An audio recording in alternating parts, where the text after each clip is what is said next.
Rebel star Krishnamraju ఒకప్పుడు స్టార్గా రాణించారు. ఆ సమయంలో ఓ కల్ట్ క్లాసిక్ మూవీని రిజెక్ట్ చేశారు. దీంతో ఆ చిత్రాన్ని ఇండస్ట్రీ హిట్ చేసి చూపించారు దర్శకుడు కళా తపస్వి విశ్వనాథ్. రెబల్ స్టార్ కృష్ణంరాజు తెలుగు దిగ్గజాల్లో ఒకరు. ఎన్టీఆర్, ఏఎన్ఆర్ల తర్వాత ఆ స్థాయి ఇమేజ్ని సొంతం చేసుకున్నారు. యాక్షన్ సినిమాలతో ఎక్కువగా మెప్పించారు. రెబల్ పాత్రలు పోషించి రెబల్ స్టార్గా పేరు తెచ్చుకున్నారు.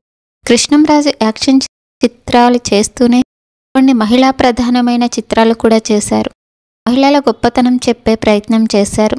రెబల్ స్టార్ ఇమేజ్ ఉన్నప్పటికీ ఫ్యామిలీ ఆడియన్స్ని అలరించే ప్రయత్నం చేశారు. కృష్ణంరాజు చిలకా గోరింక చిత్రంతో నటుడిగా తెలుగు చిత్ర పరిశ్రమలోకి అడుగుపెట్టాడు. ఆ తర్వాత అనేక సూపర్ హిట్ చిత్రాలు చేశారు. విలన్గాను చేసి నిరూపించుకున్నారు. విలన్ నుంచి హీరో అయ్యారు. విభిన్నమైన పాత్రలతో మెప్పించారు. అయితే ఓ కల్ట్ క్లాసిక్ మూవీని కృష్ణంరాజు రిజెక్ట్ చేశారు.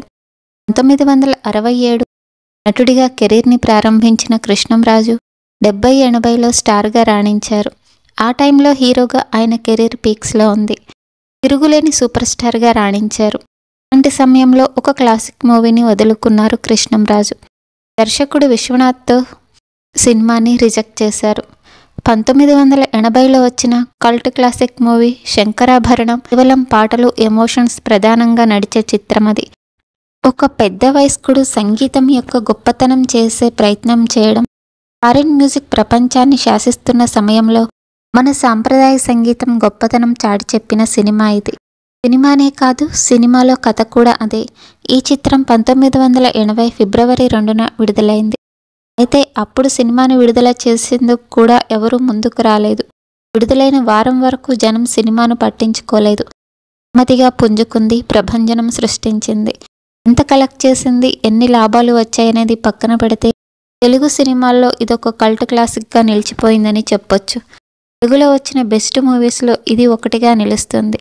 ఈ సినిమాలో హీరో పాత్రని క్యారెక్టర్ ఆర్టిస్ట్ అయిన సోమయాజులు చేశారు, అదరగొట్టారు. కానీ మొదట ఆ పాత్రకి కృష్ణంరాజుని అనుకున్నారు కళా తపస్వి విశ్వనాథ్. వారికంటే ముందు ఏఎన్ఆర్, జమినీ గణేష్లను అనుకున్నారు, కానీ వారికి కథ చెప్పలేదు. ఆ తర్వాత కృష్ణంరాజుని కలిసి కథ నేరేట్ చేశారు.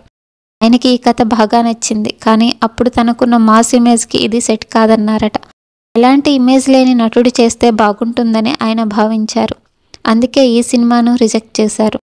దీంతో ఆ తర్వాత సోమయాజుల్ని తీసుకున్నారు. అంతే బాగా చేసి మెప్పించారు. సినిమా కూడా సంచలన విజయం సాధించింది. ఈ మూవీని ఆడియన్స్ ఒక సెలబ్రేషన్లా భావించారు. చాలా చోట్ల ప్రింట్లు తెప్పించుకుని సినిమా చూశారట. అంతేకాదు, చాలా చోట్ల దర్శకుడు విశ్వనాథ్ని పిలిచి సత్కరించాడట. ఇలా ఆయన ఎన్నో సత్కారాలు అందుకున్నారో లెక్కే లేదు.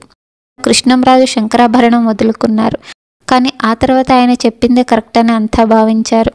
కృష్ణంరాజు చేస్తే ఈ రేంజ్లో ఆకట్టుకునేది కాదని, ఆడియన్స్ డిసప్పాయింట్ అయ్యేవారని మాట్లాడుకున్నారట. ఏదేమైనా కృష్ణంరాజు రిజెక్ట్ చేస్తే దాన్ని ప్రతిష్టాత్మకంగా తీసుకొని ఇండస్ట్రీ హిట్ కొట్టి చూపించారు విశ్వనాథ్. ఇప్పటికీ ఈ సినిమా గురించి జనం మాట్లాడుకుంటారని చెప్తే అతిశయోక్తి లేదు.